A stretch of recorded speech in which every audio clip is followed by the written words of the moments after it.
true all season long on WTMJ. It's Brewers Extra Innings. Now, live from American Family Field, here's your host, Dominic Cotroneo. One of the more deflating endings that you'll see, but there are other reasons the Brewers had lost this game. Tough one to swallow. 6-5 the loss to the Reds in Game 1 of a weekend series. We'll break down the ninth inning right off the top. I'm Dominic Cotroneo. Please be joined in person by the one, the only, Jerry Augustine. Augie, good to have you back here with us on the program. I mean, you didn't exactly bring a fun one, man. Wow. Man, that ninth inning had a little bit of everything, but I think what everybody wants to hear and wants to talk about, why the heck was Blake Perkins bunting? In my opinion, and let me start with, it sounds as though after hearing Pat Murphy's quotes to the media a moment ago, that Perkins was going on his own. There was no bunt sign. There's no expectation of a bunt. Murph called it a youthful moment, and when you're a team that's relying on young players like Perkins, who's only in his second year in the big leagues, that mistakes like that are going to happen. In my opinion, Perkins lost track of the outs. That's the only explanation I can give, because after the review, during that whole review, it shows 1 out on the board. Then it turns out, calls overturned, there's 2 outs, and he still drops down a bunt with a guy who's not the fastest at third with Joey Ortiz. That's the only explanation I can come with before we hear from Blake. But nonetheless, it was just the wrong call. Well, this team has won and done some things that have been magical. You look at the way they play, especially at home. They have a 21, I believe, in 11 or 21 and 12 now record at home, and been doing some really nice things, hitting and running, scoring position, moving runners over. And every once in a while, you look at that one thing that you can do that might help your ball club, and young players try to maybe take more of a chance than a veteran player. I think one thing he looked at, and I agree with you, I think he didn't know the outs. After all the commotion that went on with the replay at home plate and being called out, I think he looked back over at Candelario at third base, and if you looked at where he was playing behind the base, saying, I get this ball down, you know what? We're going to tie the score. We're going to go next round. We got a good chance. Why? Our bullpen's that much better. So I agree with you. I think it's one of those moments where a young player comes up and he tries to do too much or doesn't quite understand. But I think another thing, he looked and he saw that Candelario was back at third base, and he thought, I get the ball down. That's an easy base hit. And with 1 out, I'm fine with that. That's a genius move by the 9-hitter facing an elite all-star closer who's got nasty wipeout stuff. And I know some people are saying, oh, Dom, he's not throwing a strike tonight. He had 2 3-1 counts. Alexis Diaz thrives on chase, and as soon as you give him more pitches to find it, he's going to find it. And obviously Perks popped out, but let's go earlier in the game. How many opportunities did the Brewers have? I know the ninth inning leaves a sour taste in your mouth, but entering that ninth inning, they were 0 for 11 with runners in scoring position. That today was just one of those nights where they just couldn't they couldn't do the little things. But there again, you look at what you're doing. You got to give some credit to Green on the mound. This is a young guy who has the great velocity. They talk about his velocity being over 100, and he's starting to get a little bit better with location. But you look, he pitched 5 innings tonight. He had 105 pitches. That's a lot of pitches he throws. But he throws the ball so well. He's not a kind of guy that you go up there and it's going to be an easy take, because he's got a good breaking ball. He's got an explosive fastball, and when he's on, he's pretty darn good. So I think sometimes you guys just have to give the pitcher the credit. With a guy like Green out there and improving like he is since the beginning of the year, I think that had a lot to do with it. The Brewers had a base runner in every single inning tonight. They drew 5 walks from Hunter Green. Heck, the Reds did their best to hand it to the Brewers. Look, Elly De La Cruz is a really good player, and he can hit. He hit a triple tonight, and it looked effortless.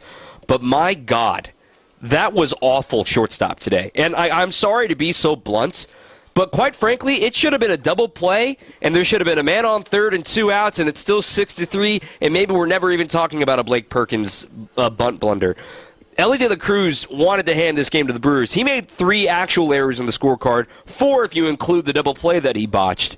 The Brewers could not take advantage of mistakes from the Reds tonight. The Reds' defensive MO came through tonight, and they're a below-average defensive team, and it nearly bit them tonight. Well, when you're facing a team like Cincinnati, you got the great young pitching that they do have, and you got a guy like Green on the mound. You have 5 walks and 5 errors. How many times are you going to win a ball game? Really, Almost never. I think Dom, you said it perfectly, and I thought in the double play he tried to get a little too quick, and sometimes maybe you make what young players they make errors earlier in the game right away. They're going to try to make up for it. How do they try to make it up? Rather than slowing the game down, taking one out at a time, they try to get too quick. And I think right there, it looked like the ball got in on him a little bit, and he tried to be quick with the ball, and he popped out of his glove. So, you look at those two things, Dom, and I think he is a good young player. But tonight, I'll tell you what, he didn't have a good day at shortstop. And in the whole aspect of the ninth inning, let's just go ahead and go through that ninth inning against Alexis Diaz. Brewers down 6-3 to start the inning. Heck, Yelly started the inning showing bunt, but pulled it back and ended up chopping a single over third base to start the inning. Then Adames singled right back up the middle. That put first and second. And then the error that we're talking about with Ellie that allowed Reese to reach. It should have been a 6-4-3 routine double play. Instead, Ellie bobbles it. It loads the bases with nobody out, and we know that's been the Achilles heel for the Brewers. Frelick hit a soft line out to second for the first out of the inning. Then a bases-loaded walk by Ortiz, which I thought was a big league at-bat by him to not get too big after swinging on a 2-0 pitch. And then, with the bases loaded and the Brewers down by 2, tying run in scoring position, Jackson Chourio, who we will talk about tonight, he had maybe his best game as a big leaguer without leaving the yard. Chourio lines a single the opposite way. It was just over a leaping glove of the first baseman Steer. And Bowers was pinch running for Hoskins, and that's another conversation to have. Why was Bowers running instead of Oliver Dunn? But I don't want to make this the pile on the manager show, but that's just something that I noticed. Like, why not use Oliver Dunn there and then put Bowers in defensively if you needed it? But there doesn't need to be any further breakdown there. Chourio lines a single to right. Runner from third scores. That was Adames. Bowers trying to score from second. He had the freeze, making sure that ball got over Steer's glove. He comes home, throw from right field's on the money, head first slide, close play. And then the oddity of that play was it looked like the hand got in there and umpires are taught, don't give a signal until there's a tag made. And the umpire did not make a signal. So Bowers is sitting there waiting, so the catcher, Tommy Stevens, says, oh, well, I guess I missed him, goes and tags him, and then he called him safe. I was so confused by all of that, and it even fooled Bob Uecker on the radio because he called him out because that's what we're used to seeing, right? We're waiting for the call. After review, the right call was made, Bowers was out at the plate, and then the bunt, that was a failure. Chaos ending. I mean, I'm fine with the send. I question more about the personnel of why they used Bowers over Dunn, but again, they were struggling with runners in scoring position. They're at the bottom of the order. You've got a swing and miss type pitcher on the mound. I know Bowers isn't the fleetest of foot. Benson has a good arm, but it can be wily sometimes. Test him, make the play, and here we are sitting talking about another out of the plate. I'll tell you what, Benson made a perfect throw. Just about a perfect throw. I thought it was a better play by Stevenson, the catcher, to catch the ball and reach out, stretch, and get the play. It looked like right there that Bauer was trying to do a little bit what they call when you slide, sometimes you do what they call a swim move, where you lead with your hand and you bring your hand around and touch the plate with your front hand.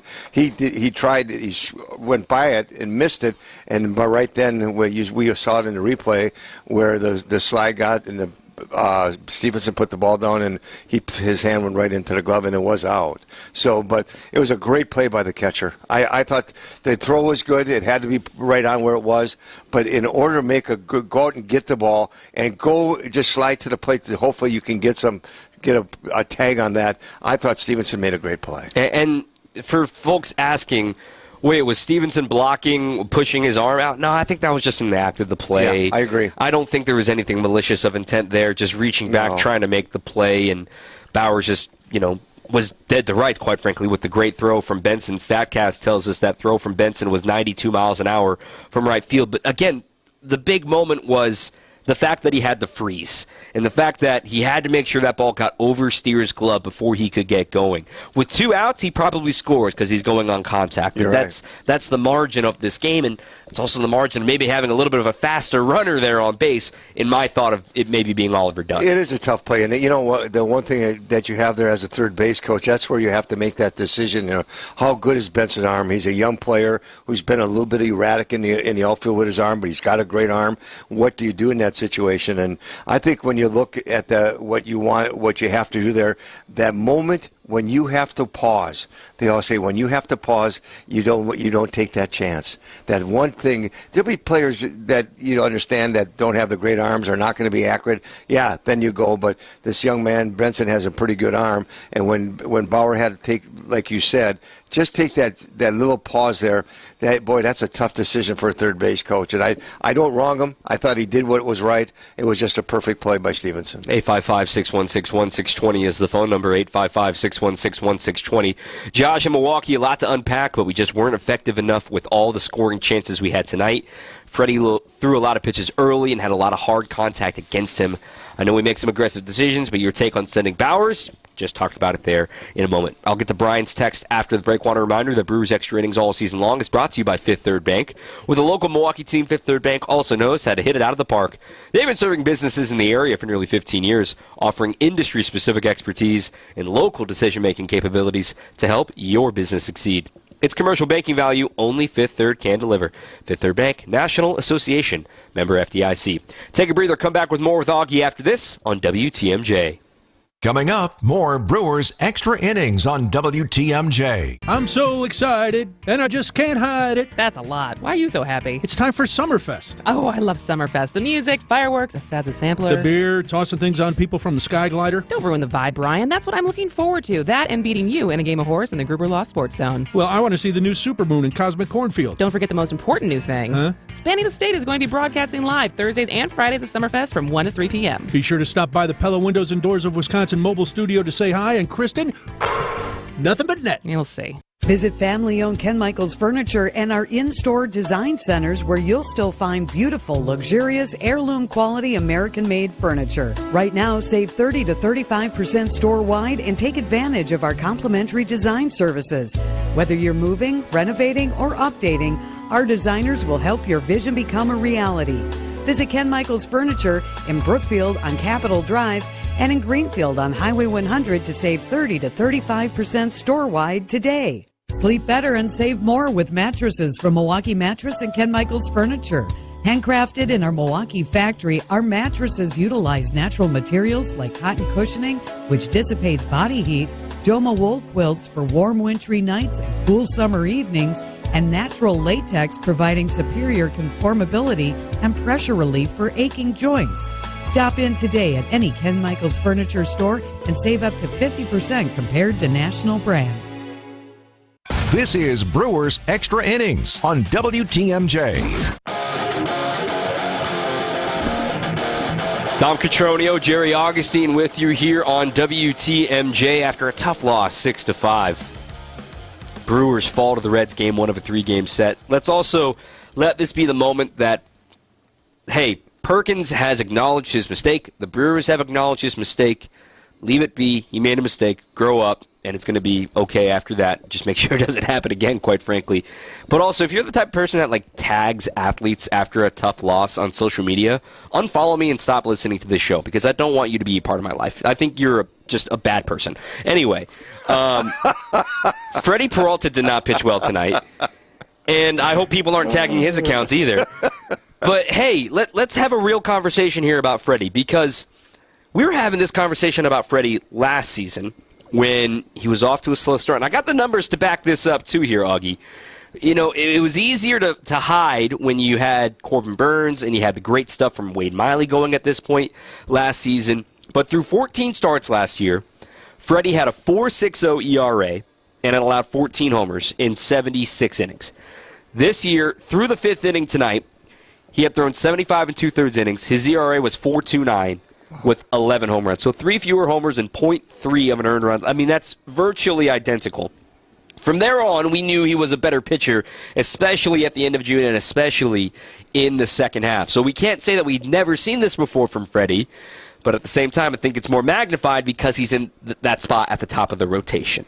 You know, I look at it two ways. Number one, first of all, I think Freddie's an unbelievable talent. I think he's just got so much talent. He's a kind of guy that goes out and works hard and always wants to come in and do the best he can to keep the team in the ball game. But I think anytime that you're thrust into being that number one guy, you know, last year he didn't have that. We had Burns, and the year before that we had Burns and Woody, and he was that third guy. He'd just go out and be himself, and he could just use a fastball and go right at him. I think when you're that number one guy, sometimes your expectations of yourself get that much higher and that much stronger. And I think one thing that Freddie is, he's still fastball Freddie. No matter what anybody says, I don't care what anybody tells me, he's still fastball Freddie. Because when Freddie Peralta goes on the mound and he pitches with the fastball, his secondary pitches become that much better. And I think what happens, he's getting that little education that you get to say, hey, you know what? When you think you're the number one guy, you want to be that guy each and every time out, and you got to go out and perform. Well, that education part was, I have to be consistent. I have to go out and understand that when I go out there, I have to dominate with my fastball. It's going to be the pitch that I need to throw in good spots. My secondary pitches will get me where I want to go, but my fastball is going to be the pitch that I got to really set up and really set the tone for a game. And I just think Freddie's just going through a period right now where he hasn't thrown the ball as well as he did early in the year, but he still can be very, very dominant, is that he's just sometimes overthinking and are trying to do too much on the mound rather than taking that step back and say, I'm just going to be Carnival Freddie and I'm going to come at you. Yeah, I look at it with Freddie today, too. Gave up a career-high 10 hits tonight, so right. A lot of contact, more than usual. The big thing that alarms me is 7 of those 10 hits were on fastballs. And a lot of them, as I'm looking at the game chart now, meet in the zone, middle third, as far as like vertical zones, there's 3 in the bottom third. Nothing really elevated except for one that's just kind of one that you tip your cap to. But look, Freddie needs to get swings and misses in the zone, but with locations like I'm showing you now here, where they're in the zone but like catching too much of the plate. There's a difference between a strike and a quality strike, right? Absolutely, no question. And I think that's where we talk about fastball Freddie, that he has to do with locating those pitches. We're looking at pitches that are hit and you get into certain counts and the ball's down the middle of the plate. Freddie still has to pitch to the corners of the plate. He still has to pitch in his quadrants. Early in the season, I thought he did an outstanding job of pitching what we call the 4 quadrants, up and in, up and away, down and in and down and away, and really kept the ball on the outer half. Stay out of that middle part. We always talk about Colin Ray. Why is he so successful? He stays out of the middle of the plate. And I think sometimes Freddie lately has gotten back and the ball's leaked over the plate a little bit. It's caused him a little bit of problem. So with Freddie having these struggles, knowing that a turnaround needs to happen sooner as opposed to later, you identify the fastball. The Brewers have thought they identified the fastball for him too, and it hasn't clicked. When you're a pitcher and you're in a rut like Freddie is in right now, where your velo numbers were better today as they were last time. Last time he was trying to find his command and trying to figure it out because everything was so out of sync. Today the velo is back to normal. What are you doing? What's the drawing board look like when you're in a rut like this where it just can't seem to find that swing and miss, that pitch that you've relied on for so long? It just seems to not be there right now. I think sometimes you go back and you look at yourself early in the season. Where were you having success? You know, he was having success where he could throw that 4-seam fastball up in the zone and have that little ride and guys were swinging through it. Well, I think what you try to do is you talk about location and execution than you think about the pitch itself. When you go out there and you execute with your fastball, if I want that fastball down and away and I want a 4-seamer down and away with good velocity on it, I get it to the outer third of the plate or in that good zone. Or I throw the 2-seamer down. What's the positive thing about a 2-seamer? It's a ground ball pitch. Where's the location of that pitch? Is it leaking over the middle of the plate? Well, when a 2-seam fastball goes over the middle of the plate, leaks over the middle of the plate, that's a real hittable baseball. And I think that's what you have to do. You have to go back to your execution of the pitches that you have and where they've been successful. And I think Freddie can do that. I think he can do it very simply. It's just getting that that mental, that educational part of it, and saying, I'm going back to be fastball Freddie. I'm going to locate, and when I do that, my breaking ball is very good. My changeup is getting better and better, and I can throw those pitches for strikes. I can dominate again. 855-616-1620 is the phone number. Brian from Tosa, crazy ending tonight, but it should have never come to that. For the night, we were 1 for 16 with runners in scoring position. I'll do you one better here, Brian. In fact, on this homestand, the Brewers are just 3 for 41 with runners in scoring position. If not for the 5-run inning on Wednesday and being shut out on Tuesday, they were 0 for 10. The other concern is Freddie Peralta's recent outings. Needed to pitch like the ace he needs to be at the moment. He is not pitching like that ace. And tomorrow facing a lefty with Abbott, who shut us down in the past. I agree. This one from the 262. Want to continue the conversation with fans attacking players on social media. Nobody's more frustrated with his struggles and performance than Freddie. Players are human. I had somebody in my mentions tagging Blake Perkins, which I think is brutal. And in fact, Blake just spoke to the media downstairs. I'm going to listen to it in the break to hear what he had to say, and we can relay that here on the post-game show. Those are the worst feelings, right? When the media is in there, when you were the reason, kudos to Blake. I haven't heard it yet, but kudos to Blake because that's the kind of guy he is. He wore it. He's out there talking to the media and doing what you're supposed to after that. Let's talk about all the young kids. I was listening to a show the other day, and they were talking about, hey, the young Brewers are really doing well. And they list what Frelick has done and Terang has done and Perkins has done and Bauer and all these kids have done such a great job. And they have done a great job. But with these guys going and doing a good job on the field, Dom, I think you'll agree with me. They're class individuals. Mm-hmm. They understand it. And what Blake's going to say, you know what, like you said, maybe he just missed the outs, or maybe he said, I was trying to do something special. That's a great take. You take ownership of what you do, and you get better. When you do that, you become a Major League Baseball player, and that's what these guys want to be. Yeah, so we'll hear from Perkins here in a moment, and then we do got to talk. There were actually a couple of positives from tonight's game that we do want to talk about. The Brewers fall 6-5 in a wacky finish here at American Family Field. Game 1 of 3 over the weekend with the Reds. Back with Augie and myself, Dom Cotroneo, after this on 620 WTMJ. On deck, more Brewers Extra Innings. Gear up for more Brewers action when the crew takes on the Reds June 14th through the 16th. Plus, get a Sal Frelick bobblehead on Saturday the 15th. Find your spot at brewers.com/tickets. Here's to experiencing it all this summer in Wisconsin. Every deliciously cheesy, rockin', magical, fireworks-filled, festival-loving moment.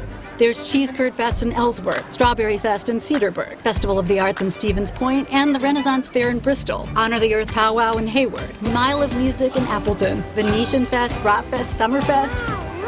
So many fests for your whole crew. Find them all at TravelWisconsin.com. Sponsored by Travel Wisconsin.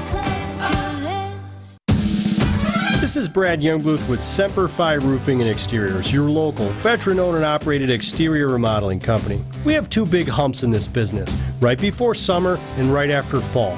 And for us, that's when the lines are the longest. Folks usually choose to do their exterior work during those times, and what I'm trying to do here with this message is level out the flow of business so that we don't have to disappoint anyone come November and December because they were hoping to get their work done before the snow flies. I understand where the focus is during summer, but you know what? It really is a great time to get signed up for your exterior work, like siding and windows, because that's when the lines are the shortest, and it's the one time that we're pretty sure we're not going to get any snow. So if you're looking to get your work done, why put it off? The lines are shorter and we'll be ready. For your new roof, siding, window and door installation, or masonry work, call Semper Fi, because you can count on Semper Fi to keep you safe, warm, and dry. We keep you safe, warm, and dry, Semper Fi. This is Brewers Extra Innings on WTMJ. Welcome back. With Jerry Augustine, former Brewers pitcher, I'm Dominic Cotroneo. Brewers fall 6-5 to the Reds. So just listening to Blake Perkins there in the break, took full ownership for the play.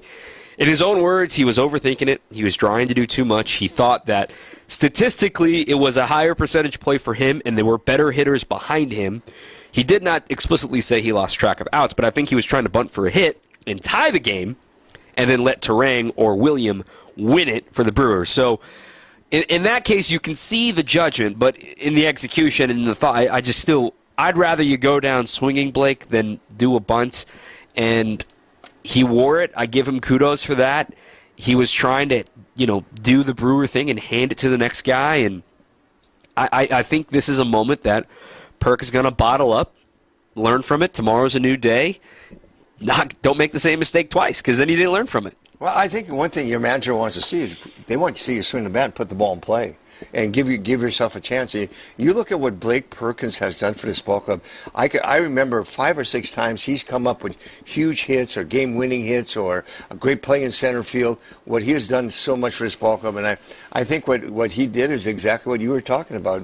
As far as the outswing, I think it could have been a part of it, but I think even more so is trying to do that special thing to allow a teammate that get the winning run in. But you know what he would have done there? He would have tied the ball game. Tying the ball game puts you in extra innings. With that bullpen you got in retrospect to what Cincinnati has, I think that puts you on the positive side. Well, I mean, quite frankly, with Churio on second and 2 outs, a base hit might win the game. I mean, because you're totally right. That's the thing, totally right. And Perkins really felt that statistically he didn't stand a chance against Diaz. Maybe it was a bad matchup. Maybe he's never seen him well in his career. Yeah. There were other factors here at play, but he bunted. He was out, and that's all we'll talk about that. As far as there were a couple positives from this game. The first one I got to talk about is Jackson Churio. On base 4 times tonight. First time in his career he's done that. A pair of walks, a pair of singles. Also an RBI there on that crazy play with Bowers getting tagged out at the plate. No strikeouts today once again from him. Churio is a guy, excuse me, Churio's a guy that you're going to watch grow up in the big leagues. So when you see moments like tonight, it doesn't mean, oh my gosh, he's made it, he's fine, he's going to be A-okay. No. This is just one of those little steps that he makes. Right now you just got to limit. Maybe he took 3 steps forward today and just got to avoid that 2 steps back sort of thing, right? So it's a long journey to be an everyday big leaguer. He's 20 years old, but there were signs tonight, especially with 2 strike counts, using the opposite field, the stuff that we saw from him last season in the minor leagues that gave the Brewers the belief to give him the extension they gave him. I think one thing in becoming a baseball player is 2 things that you have to have. You have to, number 1, you have to learn how to slow the game down. And number 2, you have to have patience.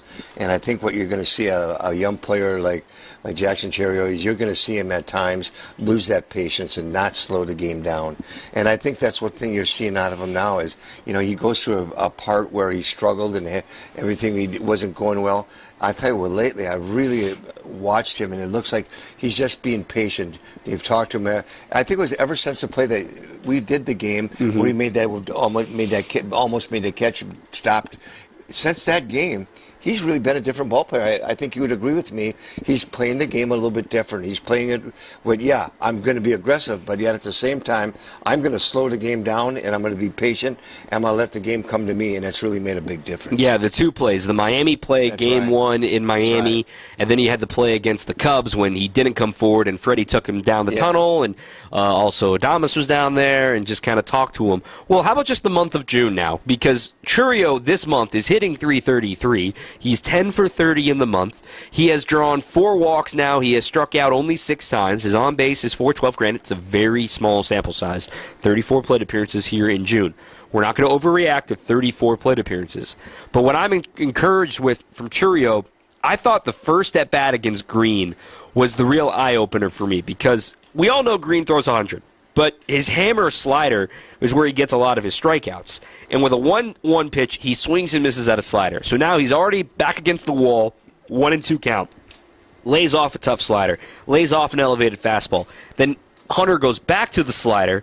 He stays off of it, misses off the outside corner, and we saw Churio have that swagger back, right? Like that shake in his head. That's outside. I knew it. I saw that. And some pitchers are mad about that, which is fine.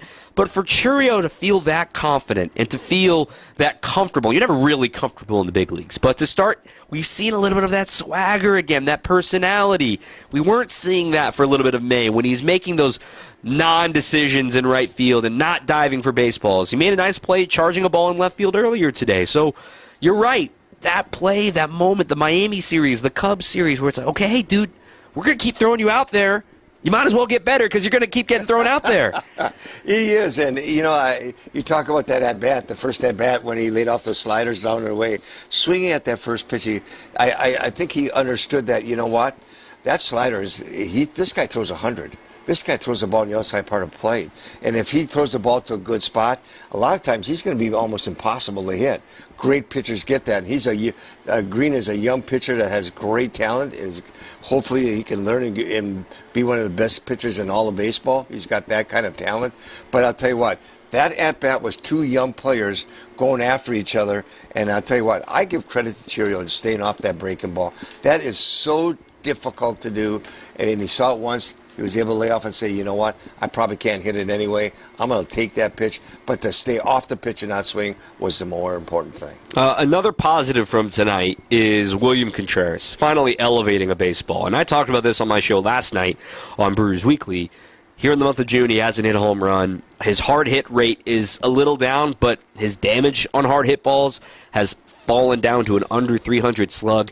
To elevate a baseball to dead center field, home run, to see that again from William, his 9th of the year, was really encouraging, quite frankly, just because we know it's in there. And I was talking to Ozzie Timmons, hitting coach of the Brewers, earlier today.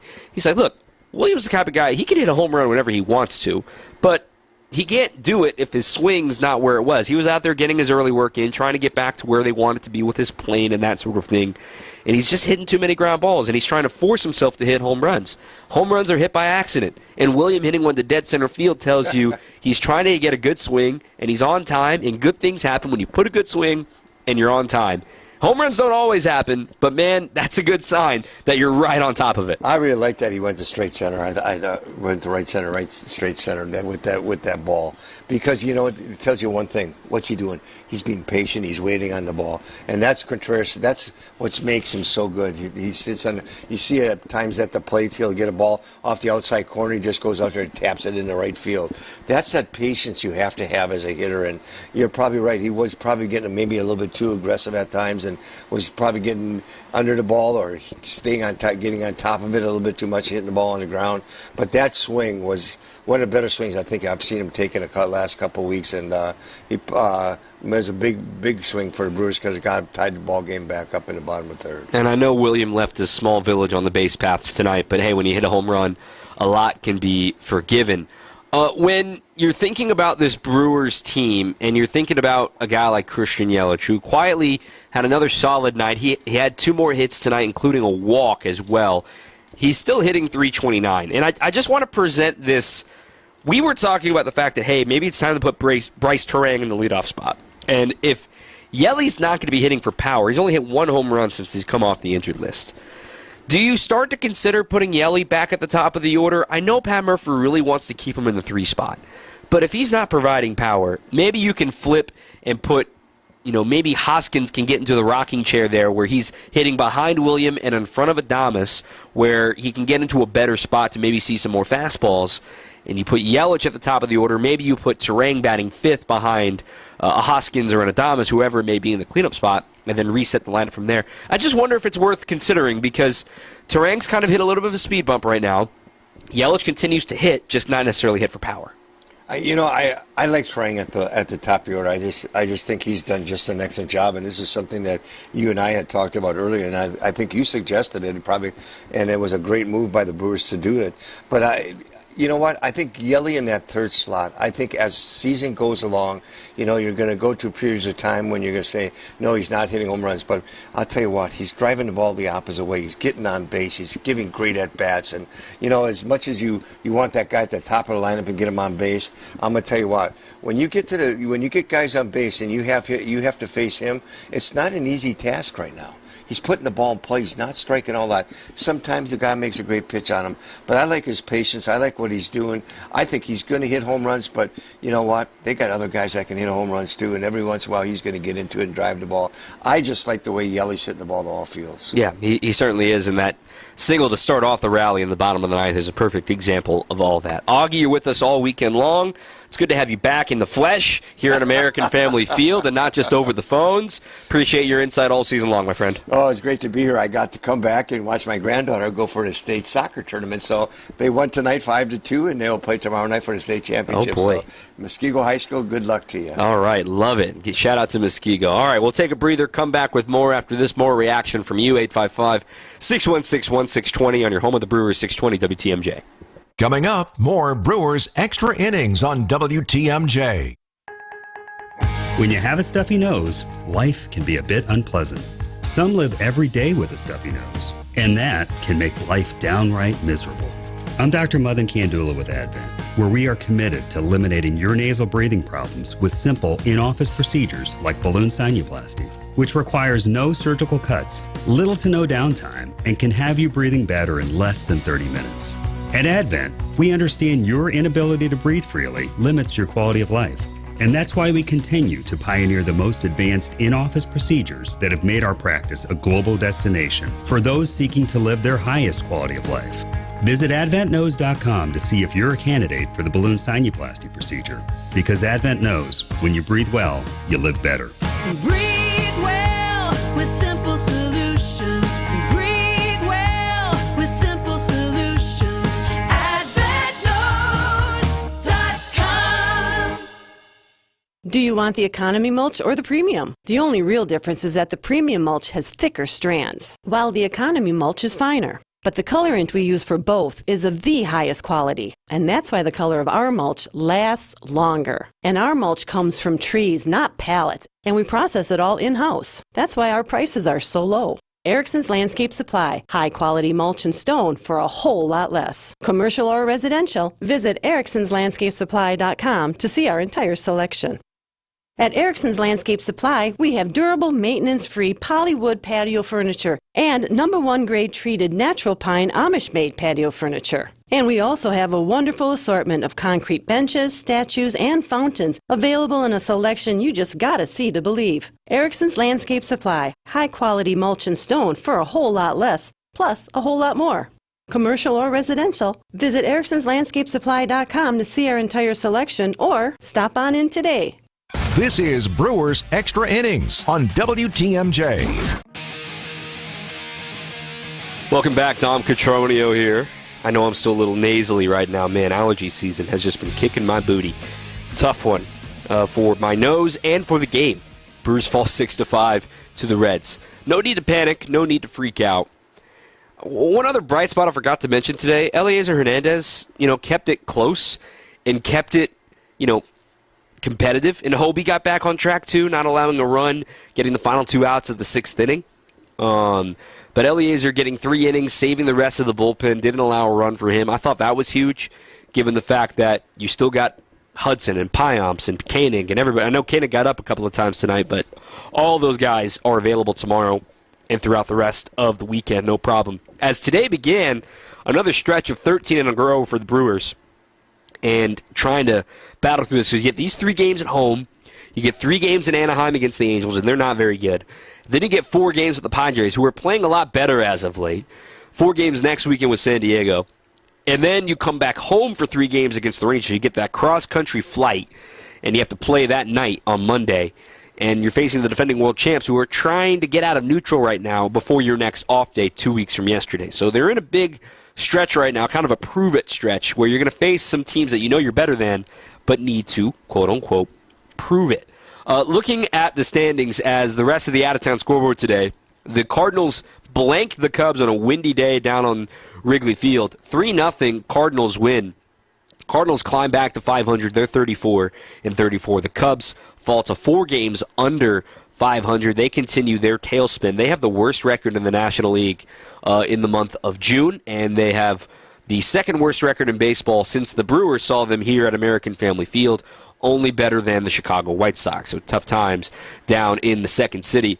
And if you care about the standings, we are in Father's Day weekend, so this is where I can give you some light approval. I personally only care in July.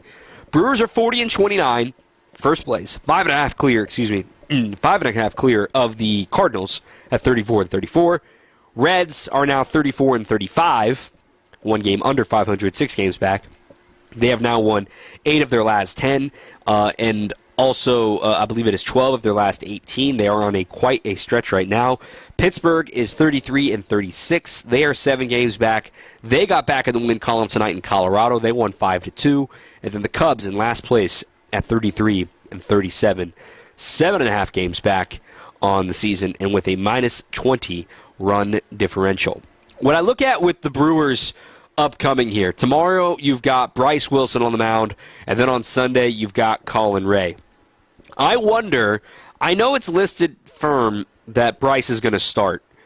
I really would have thought this would have been a stretch that the Brewers would have considered the opener with Jared Koenig, given Frito's left-handed. You would prefer to face Ellie De La Cruz from the right-handed side. Candelario, switch hitter. You don't want to face him from the right side, but he's white hot right now, so it doesn't really matter. I wondered if the Brewers were going to roll the dice with that. I don't think they will, since they got Bryce still listed as the starter for tomorrow. But then on Sunday, it'll be Colin Ray. As for tomorrow, the Reds, they're going to roll out the left-hander Andrew Abbott, who's been nasty against the Brewers. He's 5-5, a 3.28 ERA. And then on Sunday, as we wrap up this series, first one of the year for the Reds here, Frankie Montas, who the Brewers got to the last time they saw him against Colin Ray. We'll hear from the manager up next, Pat Murphy, reacting to everything that went down in today's game. Highlights a little bit later, right here on your home of the Brewers, 620 WTMJ.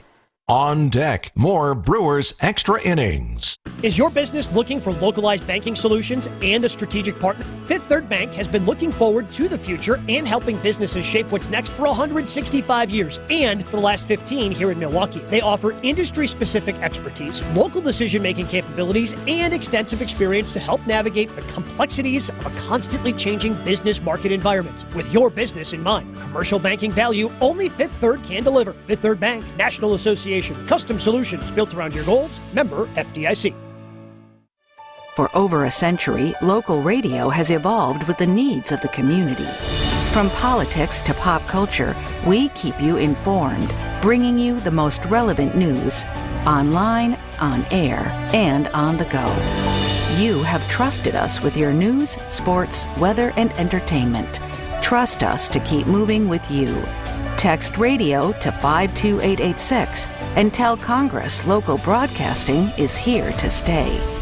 Visit family-owned Ken Michaels Furniture and our in-store design centers where you'll still find beautiful, luxurious, heirloom-quality American-made furniture. Right now, save 30 to 35% store-wide and take advantage of our complimentary design services. Whether you're moving, renovating, or updating, our designers will help your vision become a reality. Visit Ken Michaels Furniture in Brookfield on Capitol Drive and in Greenfield on Highway 100 to save 30 to 35% store-wide today. Sleep better and save more with mattresses from Milwaukee Mattress and Ken Michaels Furniture. Handcrafted in our Milwaukee factory, our mattresses utilize natural materials like cotton cushioning, which dissipates body heat, Joma wool quilts for warm wintry nights and cool summer evenings, and natural latex providing superior conformability and pressure relief for aching joints. Stop in today at any Ken Michaels Furniture store and save up to 50% compared to national brands. This is Brewers Extra Innings on WTMJ. Welcome back. Brewers Extra Innings is brought to you in part by Cider Heating, Plumbing, and Electrical. Thunderstorms can happen anytime in Wisconsin, and as an authorized Generac dealer, Cider Heating, Plumbing, and Electrical can save you up to $1,500 off a whole home generator. Visit cider.com today. That's SEIDER.com. Brewers fall 6-5 to the Reds, but darn it, it was nothing short of entertaining. Manager Pat Murphy on the bunt from Blake Perkins at end of the game, among other topics with the media earlier tonight. It's a young person's moment. You know, I think Perk is young in the game, and obviously he regrets the decision, but we've had so many young players step up this year, and Perk included, like so many great things he's done, and you know, over and over, won games for us defensively, offensively, with the bunt, whatever. Churio's night tonight, 4 times on base. Joey Ortiz walking a number of times and being on base. And all these young players have done so much. There's going to be these moments. That's kind of like a youthful moment. Like, no, it makes no sense. But, you know, I love this kid, man. And I know it's tearing him up inside worse than anyone. And, but, hey, we put ourselves in a position once again, like we have most every game, the 69 games we've played, put ourselves in a position with those young guys to compete and come right down to the end. We get a tough call at the plate where it goes against us, and you know that's the way it happens. And you know, everything else, again, you can look at a lot of positives. We didn't have the best offensive night early, but credit the third pitcher. did a great job. So, it's unfortunate. It hurts. It hurts me inside because I'm hurting for him, not only for our team, but I'm hurting for him because, ill-advised decision, but. Or how do you handle that conversation with him when, the outcome, right? And how it's weighing on him and how much he cares. Yeah, I mean, I know he just didn't realize, I think, what the exact situation was. Maybe he did. I haven't talked to him. I will talk to him, but it's not something where you correct him. He knows by now. That's not the possibility there. But I think that you spend time with him, and he'll have to bounce back. That's what you have to do. I think he will. He has all year. He responds, and he didn't lose the game. It's just that decision might not have been the one anybody else would have picked right then. But we had plenty of other opportunities to score runs tonight and didn't. But again, credit some goes to them in the way they swing the bat. Where Freddie was off to such a good start the last couple outings now, it seems like kind of the same thing that blow-up ending. Are you seeing anything that... No, I thought Freddie was better than he was in the last few outings. But, you give an infield hit and then a ball in the gap and then a homer. Again, a little probably affected with the speed on the bases, probably affects your focus a little bit because those are two prolific base stealers on base, and or those two guys in the order were that way, and might led to De La Cruz's pitch might have been because of the way Friedel can run, and Candelaria's pitch might have been because of De La Cruz at third. So other than that, I thought he threw the ball pretty well, and I thought there was a lot of good moments for Freddie. But that's a hot team, and every time they hit the ball hard, it was productive for them. Murph, you mentioned Churio getting on base multiple times. What have you liked with his approach up at the plate, just kind of today and recently with the stretch that he's been on? Yeah, he's come along nicely. Strikes and balls are first. You know what I mean? He's taking balls and swinging at strikes. A couple lapses here and there, but by and large, been pretty good. That's the foundation of it. We knew the kid has the talent and ability, so hopefully that stays consistent. He's got the chance to turn the ship around, does Freddie. It's, the same script as he did last year. Sooner as opposed to later, obviously, in his eyes. We'll relive it with some highlights coming up next. Brewers fall 6-5 to the Reds on 620 WTMJ.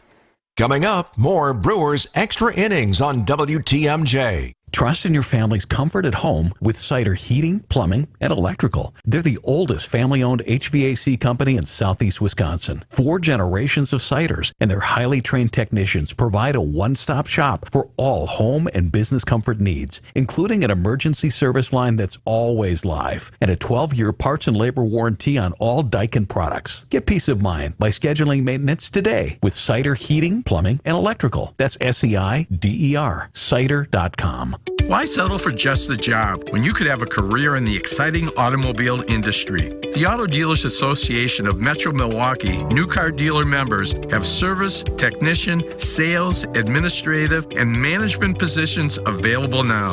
The first word in career is car, and one of the best places to find a great career opportunity is at an Adam new car dealer.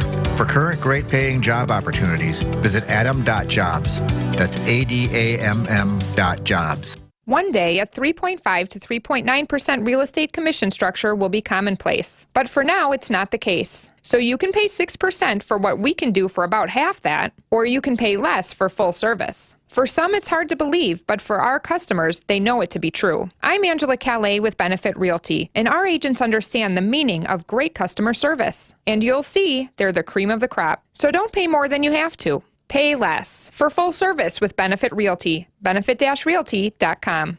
The reviews are in, and folks seem to like how we do business. And what's more, they can't get over the level of service and real estate expertise they get for far less than what they'd pay an agent from a big-name company. At 3.5 to 3.9%, you'll save up to nearly 50% in commission by choosing a Benefit Realty full-service agent. Everything they do, we do, for up to 50% less. There's no catch. I'm Angela Calais with Benefit Realty, where you pay less for full service. See our success stories at benefit-realty.com. A Brewers Group outing is the best way to celebrate any special occasion. You can count on the Brewers to host an event your crew won't forget. Brewers account reps make your day at the ballpark a breeze. Start planning your group outing now at brewers.com/groups.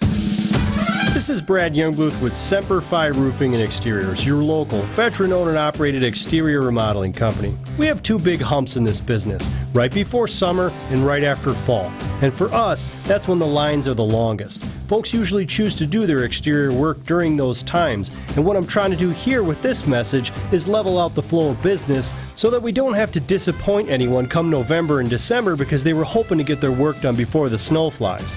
I understand where the focus is during summer, but you know what? It really is a great time to get signed up for your exterior work, like siding and windows, because that's when the lines are the shortest, and it's the one time that we're pretty sure we're not going to get any snow. So if you're looking to get your work done, why put it off? The lines are shorter and we'll be ready. For your new roof, siding, window and door installation, or masonry work, call Semper Fi, because you can count on Semper Fi to keep you safe, warm, and dry. We keep you safe, warm, and dry, Semper Fi. This is Brewers Extra Innings on WTMJ. Ready for this? Get up! This? Get up! And this? Get out of here! Go! Time for tonight's highlights. Here's Dominic Catronio. All right, game one of a three-game set with the Reds, maybe the two best teams in the division, meeting here in Milwaukee. Hunter Green, ace, opening day starter for Cincinnati, up against Freddie Peralta, ace, opening day starter for the Brewers. Things opened up in the third inning. A solo homer from T.J. Friedl off of Peralta made it 1-0 Reds. Quick response, though, in the bottom half, but who else but the baby bull? Here's Contreras, and a fly ball to center. This is unloaded. It is back and tie game. William Contreras with a solo homer. All knotted one apiece. His 9th home run of the season, as called by Jeff Levering. But the Reds would punch right back. A 2-out RBI single by India in the fourth gave them the lead back. And then a 3-run fifth, highlighted by a 2-run homer from Jeimer Candelario, made it all of a sudden 5-1 Reds. When you look ahead now to the bottom of the fifth inning, the Brewers got a leadoff walk, which is usually the patron saint of good things to happen.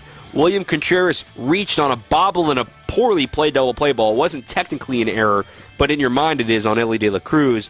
The next batter was Christian Yelich. He hit a screamer toward left, but it was deflected by the shortstop, and that would put runners on the corners for Willy Adames at the plate. Now the pitch. Bouncer hit to short. This could be two. Bobbled by De La Cruz, and the throw is going to be late. Christian Yelich is going to wind up at third on an errant throw from De La Cruz beside the bobble. In fact, scoring on errors would be a continuing theme once again in the sixth inning from the infield, this time with Blake Perkins aboard. They're 96, swinging a bouncer hit to third and bobbled, and the throw is going to be way off target. Perkins is going to score, and on the second goes to Rang on a bad throw by Candelario. So that made it 6-3 at the time. Brewers still trailing. We fast forward now to the ninth inning as Eliezer Hernandez has been pitching very well in mop-up duty, keeping it a 3-run deficit. After a walk to De La Cruz in the ninth inning with 1 out, he caught another blunder from De La Cruz and from the Reds, forgetting how many outs there were. Working from the stretch, De La Cruz about a 5-step lead. He's holding. This one hit in the air to right center and going to be caught. Frelick. This is going to be an easy double play. De La Cruz is at third base. De La Cruz forgot how many outs there were. He thought there were 2 outs. He was on third. Another mistake for him, and he still wasn't done with the mistakes. Bottom of the 9th, down by 3. Closer Alexis Diaz on the mound. A single by Yelich. A single by Adames. First and second, nobody out. Reese at the plate. And running, here it is. Bouncer hit too short. And bobbled by De La Cruz. Wow. What a bad night for De La Cruz. An error would load the bases for the Brewers with nobody out. Frelick would hit a soft line out for the first out of the inning. Joey Ortiz would draw a bases-loaded walk, one of 3 on the night for Ortiz. That put the winning run on base, the tying run in scoring position on second base. Bases loaded, 1 out. The kid, Jackson Chourio at the plate. Diaz ready again, the pitch. Line to right. 1 is in. Here comes the second run.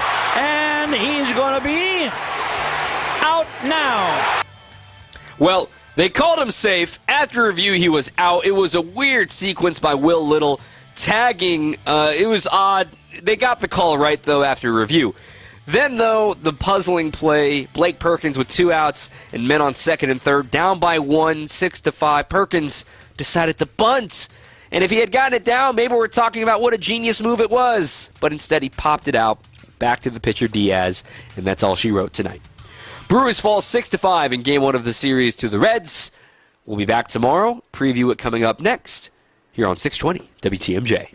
On deck, more Brewers Extra Innings. Download the free Upside app to earn real cash back every time you buy gas. Use promo code GIFT for an extra 25 cents per gallon on your first fill-up. That's promo code GIFT. Alleviate your pain, rejuvenate your life. Rejuvenex.com. Well, I would say some of the biggest challenges to building American-made furniture is competing with low overseas wages. America has higher wages. Ben and Arvid Huth from Penny Mustard Furnishings. It's still a big benefit to make it in the United States because even though labor costs are higher, we all know the American worker is the most efficient, most productive worker in the world, especially employees in the Midwest. Midwest people are renowned for their work ethic. There's advantages to that outweigh extra labor cost. And there's also a lot of other advantages. Freight costs are way cheaper if it's made locally. If you build furniture in China and you send it to the Midwest, it's 8,000 miles to get here. And in order to make that travel, you have to be well packaged, heavy cardboard, lots of foam, lots of bubble wrap. We don't do any of that. Not very environmentally friendly. No, not very environmentally friendly if you're concerned about that, but we just use a blanket, right? Our furniture travels from the wood shop to our warehouse and right to the customer. And everything's touched by our people. We have no third party touching any of that, so we can control that quality. PennyMustard.com. At Erickson's Landscape Supply, we have durable, maintenance-free polywood patio furniture and #1 grade treated natural pine Amish-made patio furniture. And we also have a wonderful assortment of concrete benches, statues, and fountains available in a selection you just gotta see to believe. Erickson's Landscape Supply, high-quality mulch and stone for a whole lot less, plus a whole lot more. Commercial or residential, visit ericksonslandscapesupply.com to see our entire selection or stop on in today. He told us to load 4 yards into his 8-foot bed, but we knew that 3 full, honestly measured yards were going to fill his truck bed to the rim. After we proved that, he told us the other guys have been telling him he's been getting 4 yards in there for years. Honest measurements and honest folks who just want to do you right. So you come back. Erickson's Landscape Supply, high-quality mulch and stone for a whole lot less. Commercial or residential, visit ericksonslandscapesupply.com to see our entire selection. This is Brewers Extra Innings on WTMJ. All right, let's get ready to say goodnight here. Enough has been said about this one. Put it away, write it in your journal, and wake up tomorrow, what should be a beautiful day for baseball. On Father's Day weekend here at the ballpark. Hope you're going to be out here. Tomorrow's the Sal Frelick bobblehead, which is a great bobblehead, if I do say so myself. And then on Sunday, you've got the Brewmaster shirt giveaway for the first 10,000 fans on Father's Day. Should be a packed house here these next 2 days, so I'm really looking forward to it. The Reds are feisty, man. They're a really good team. I said it a couple of weeks ago on Brewers Weekly. They are the team I fear in the division. I fear them more than I fear the Cardinals, and I know the Cardinals are technically a better record. The Reds aren't going to get worse when they get the reinforcements back, like Noelvi Marte and like Christian Encarnacion Strand. But one thing the Brewers can do to keep them at bay, go sign some starting pitching. Because, like I said on last night's program, I know Matt Arnold's working the phones. I know he's trying to figure it out. But it takes 2 to tango. there's going to be a lot of discussion about what gets done, what doesn't get done, but I think between now and July 30th, the Brewers will make a deal to get starting pitching. They just have to. It has to be done. The Brewers fall today 6-5, but they're back tomorrow with Bryce Wilson versus Andrew Abbott. Our coverage will begin at 2 o'clock. I've got you covered for Brewers warm-up. First pitch is at 3:10, as the On-Deck Show will begin at 2:35 for all your tailgating hangouts out there in the parking lot. That's going to do it for us here this evening. My thanks to our producer, Max Meyerson, and to Augie for joining us in person. I'm Dominic Cotroneo. Also, one last shout-out to Bill Schroeder, former employee here on WTMJ, mind you. Bill Schroeder celebrating 30 years of broadcasting here for the Brewers. What a treat. What a amazing guy to work with. And, man, I have learned so much baseball from that guy. And I'm so grateful that the Brewers had this chance to celebrate him, brought back all the old friends, Matt Vasgersian, Matt LePay, Darren Sutton, Jim Paschke. It was an awesome day to see a lot of familiar faces here at the ballpark. So congrats to you, Rock. Cheers. Hope you have a great celebration. And, hey, you're only 20 or so years shy of Bob Uecker. Has nothing to sniff at for 30 years, of course. Bill Schroeder, congratulations once again, my friend. My name's Dominic Cotroneo. I'll be back with you tomorrow. Until then, keep on swinging. Each day, there's a sliver of time when you can almost breathe